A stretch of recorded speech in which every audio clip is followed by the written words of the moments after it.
pessoal, sejam todos muito bem-vindos. Meu nome é Denise Matias, sou psicóloga e pedagoga. Nós vamos discutir alguns pontos importantes sobre as legislações que regem a educação básica, o ensino médio e o ensino superior. E vamos refletir acerca delas, quais os impactos dessas legislações no sistema educacional. Nossa discussão começará agora na unidade 1 com o tema Educação Brasileira.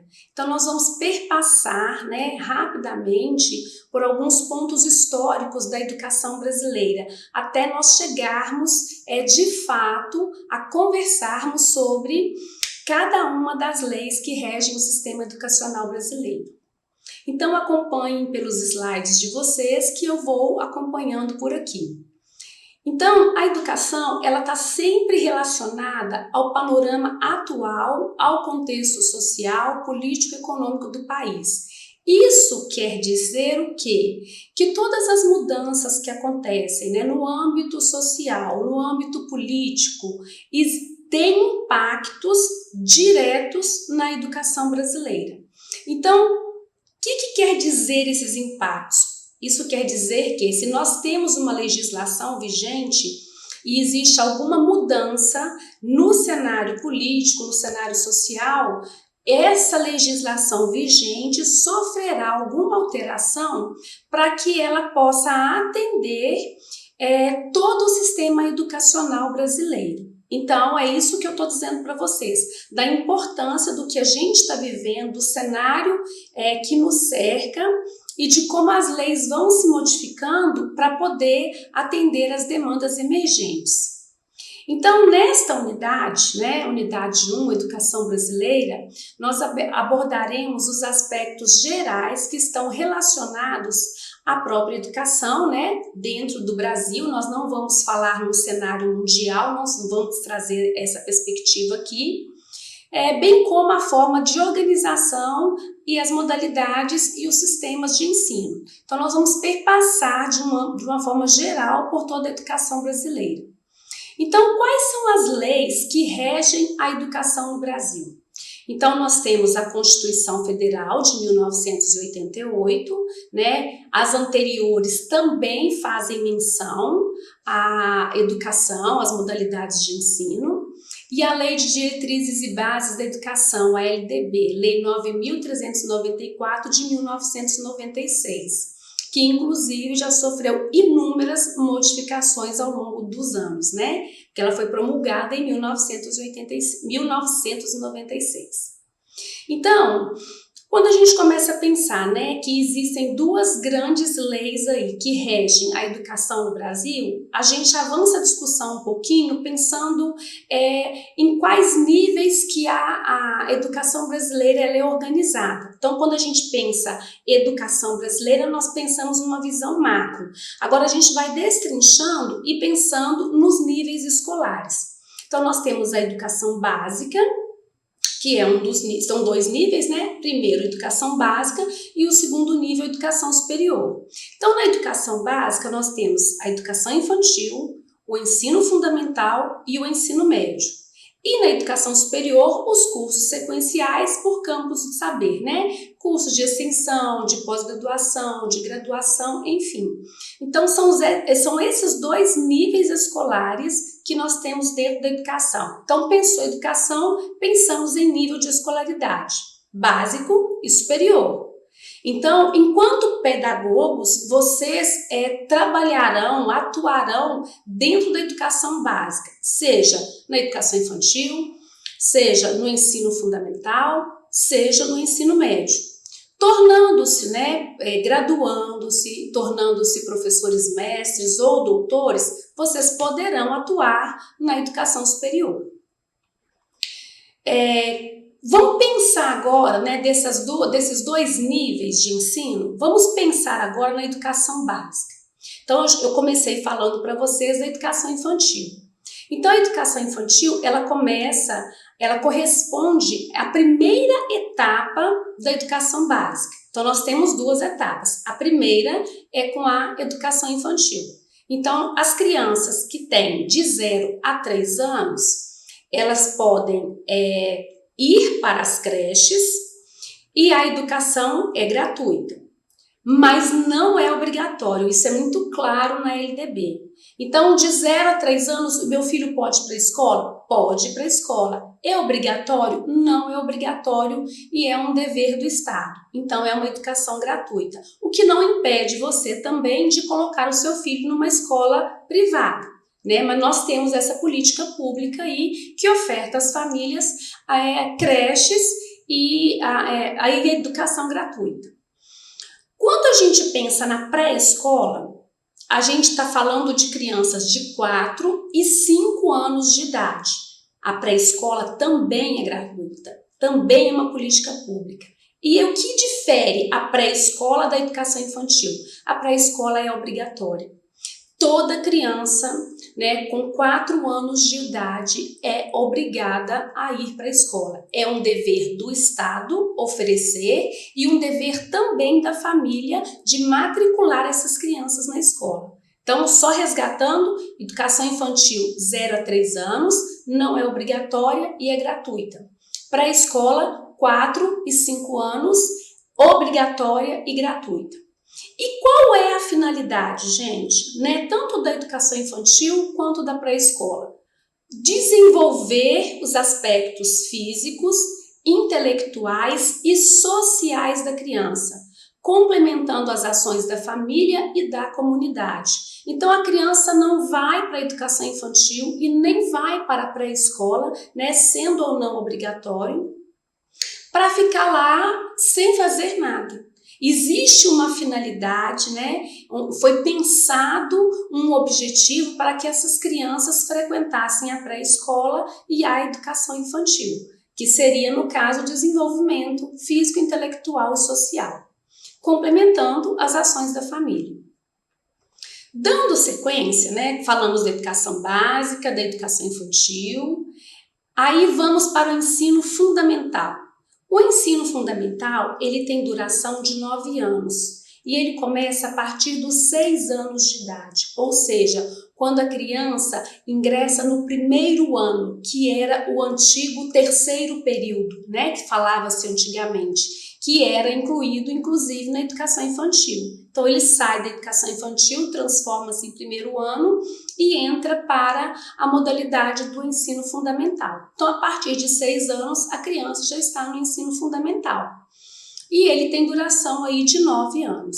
É obrigatório? Sim, é obrigatório. Avançando um pouquinho mais, nós temos o ensino médio. Então, já falamos do ensino, da educação infantil, do ensino infantil, já falamos da pré-escola, do ensino fundamental e agora do ensino médio.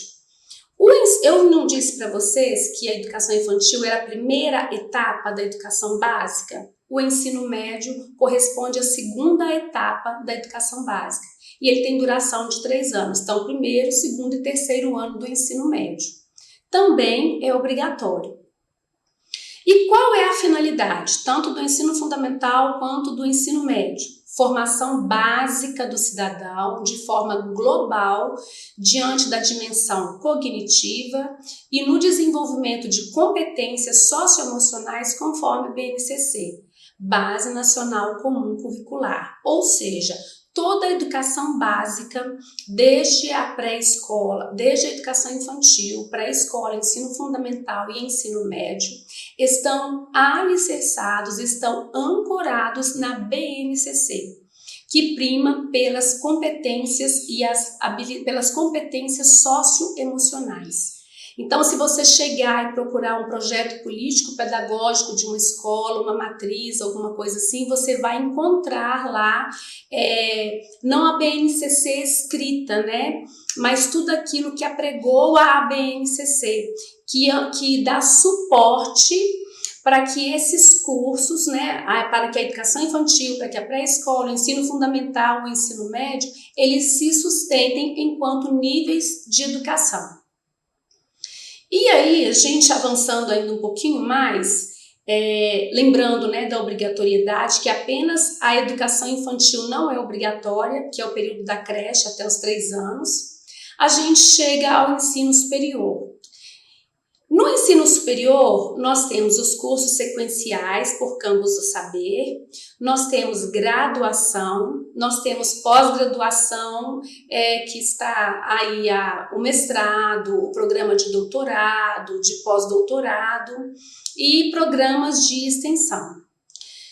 Mas discutindo tudo isso, pensando em todos esses níveis, né, pré-escola, educação infantil, pré-escola, ensino fundamental, ensino médio, qual que é obrigatório, qual que não é, se é gratuito, se não é gratuito, quais são as políticas públicas, a obrigação é de quem? A gente ainda consegue perceber que apesar de existir todo este amparo legal, se a gente for na Constituição, nós vamos encontrar amparo legal, se nós formos na LDB, nós vamos encontrar amparo legal, se nós formos nas diretrizes curriculares, nós vamos encontrar também amparo legal, tanto para o acesso, quanto para a qualidade do ensino, a gente ainda esbarra em um desafio muito grande, dentro da educação, que é o anseio da sociedade. Qual que é o anseio da sociedade? A sociedade, pessoal, estou dizendo eu, vocês,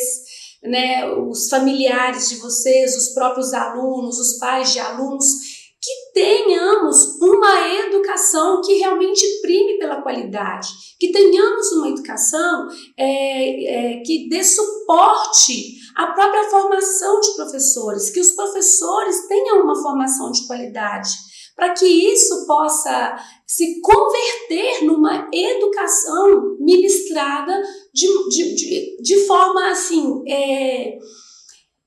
ampla, plena e de qualidade, onde se pense não apenas em somar, dividir, multiplicar, ler e escrever, mas que o professor pense em ensinar aos alunos a desenvolver as competências socioemocionais e outras competências mais. Então, é uma educação que transforme qualitativamente a vida do sujeito, a vida do cidadão. Ou isso quer dizer o quê? Qualidade de vida, né? Que quando ele chegar lá no ensino superior, que ele possa conseguir um bom emprego, porque ele teve uma educação de qualidade, que ele pudesse concorrer no mercado de trabalho, né? Que essa educação também seja capaz de promover avanços no desenvolvimento do meio em que ele vive. Então, o que é o nosso anseio enquanto sociedade? Que apesar de termos todo o amparo legal, nós ainda não temos uma educação em que o sujeito, após terminar os seus estudos, ele seja capaz de transformar o meio que ele vive. Todo mundo? Não, professora, não é todo mundo, mas a grande maioria não é capaz, porque muitos precisam até abandonar os estudos no meio do caminho para poder trabalhar, para poder sustentar a família, e por aí vão os problemas, né? Então, resumo da ópera, nós temos todo o amparo legal, nós temos leis a nosso favor, nós temos escolas, mas a formação do sujeito ainda é muito deficiente. Não é uma formação que contempla o cidadão, é uma formação conteudista, voltada para o ensinamento do conteúdo e não para a resolução de problemas do cotidiano. Então, né, face a essas inúmeras divergências, inúmeros desafios que nós encontramos, a gente começa a pensar assim, mas se nós temos esse amparo legal, onde é que estão os problemas? Então, vamos pensar agora, primeiro nós pensamos nos níveis de ensino, né? Educação infantil, pré-escola, ensino fundamental, ensino médio e ensino superior. Vamos pensar agora nas modalidades de ensino. Para legislar sobre as modalidades de ensino, nós temos as diretrizes curriculares nacionais e a LDB. As diretrizes curriculares nacionais são muito conhecidas como as DCMs. Se vocês entrarem no portal do MEC, vocês vão conhecer todas as DCMs que regem todos os cursos. Cada curso tem uma DCN diferente. Então, as DCNs curriculares nacionais, elas vão orientar a construção do currículo. O que precisa ter esse currículo? Qual é a formação que o aluno egresso precisa ter nesse currículo? Lá na DCN tem. Ela vai nortear o planejamento do currículo. Como que eu vou planejar esse currículo? Qual é a carga horária desse currículo? Ele precisa ser extensionista, precisa ter uma atividade de extensão, precisa de ter um projeto integrador. Como que eu vou planejar esse currículo? E ela vai descrever também quais são os conteúdos mínimos a serem desenvolvidos. Então, se eu quiser pensar num curso de graduação, eu vou na DCN, porque lá eu vou encontrar a carga horária, o perfil do egresso e os conteúdos que precisam ser ministrados naquele curso. E quando a gente pensa nas modalidades de ensino, aí nós temos as diretrizes, né, para as diretrizes curriculares nacionais, para a orientação e a construção desses currículos, e nós temos as modalidades de ensino. Educação de jovens e adultos, educação especial, educação profissional e tecnológica, educação do campo, educação escolar indígena e educação à distância. Então veja só quantas modalidades de ensino, jovens e adultos, especial, profissional e tecnológica, do campo, indígena e à distância, que é a educação EAD, né? Então, todas essas modalidades, elas vão perpassar por qualquer um dos níveis de escolaridade. Então, para eu chegar à educação de jovens e adultos, eu passei, né, por uma outra modalidade. Eu passei por outro nível de ensino, né? Eu fiz a educação infantil, fundamental, e cheguei no médio, não consegui fazer o médio, então eu vou fazer a educação de jovens, eu vou para essa modalidade de ensino, educação de jovens e adultos. Se eu cheguei no ensino médio, eu quero fazer um ensino, eu quero uma educação tecnológica profissionalizante. Então, concomitante ao ensino médio, eu vou, né, ficar nessa modalidade de ensino. E por aí a gente vai. No caso da educação do campo indígena, tem que respeitar a diversidade, a cultura, o regionalismo, né, de onde essas pessoas estão inseridas, essas comunidades escolares estão inseridas. Então, essas modalidades perpassam qualquer um dos níveis de escolaridade, desde a educação infantil, fundamental e médio, atendendo a todos os grupos sociais. Então, veja bem, nós já falamos de jovens, nós falamos de adultos, nós falamos das pessoas com deficiência, nós falamos das pessoas que querem se profissionalizar, nós falamos das pessoas que moram no campo, nós falamos das comunidades indígenas e falamos também das pessoas que preferem a educação à distância. Todas essas modalidades de ensino perpassam pelos níveis de escolaridade que eu disse anteriormente e estão contempladas nas diretrizes curriculares nacionais.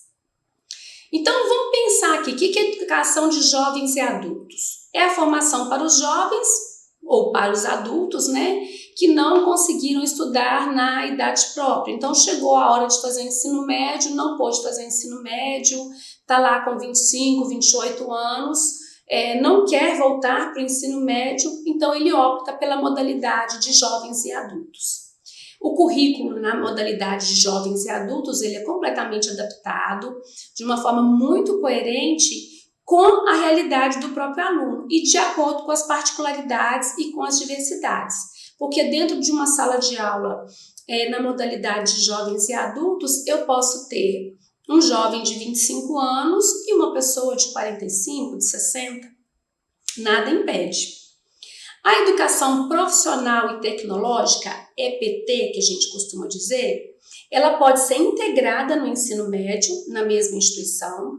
Ela pode ser concomitante, né? Eu faço ensino médio de manhã e a educação profissional à noite, também na mesma instituição.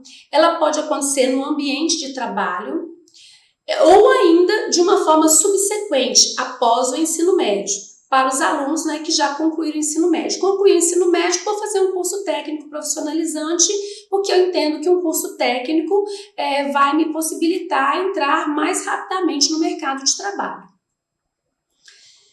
E aí nós vamos agora conversar, né, sobre essas modalidades de ensino. Então, já falei para vocês sobre o eixo, a educação de jovens e adultos, a educação profissional e tecnológica e a educação especial, voltada, né, pensada para pessoas com deficiência, algum tipo de deficiência. Um transtorno global do desenvolvimento, surdez, restrição na mobilidade motora, superdotação em altas habilidades. Qualquer pessoa, qualquer aluno que tenha algum tipo de transtorno, algum tipo de deficiência, seja ela física ou intelectual, ele receberá, ele se matriculará na educação especial, onde nós temos sala de recursos, nós temos professores de apoio que poderão dar a esse aluno todo o suporte que ele precisa dentro da limitação que ele apresenta. A educação especial, ela é transversal e ela pode ser e ela deve ser contemplada em todo o projeto político-pedagógico, que é o PPP da escola.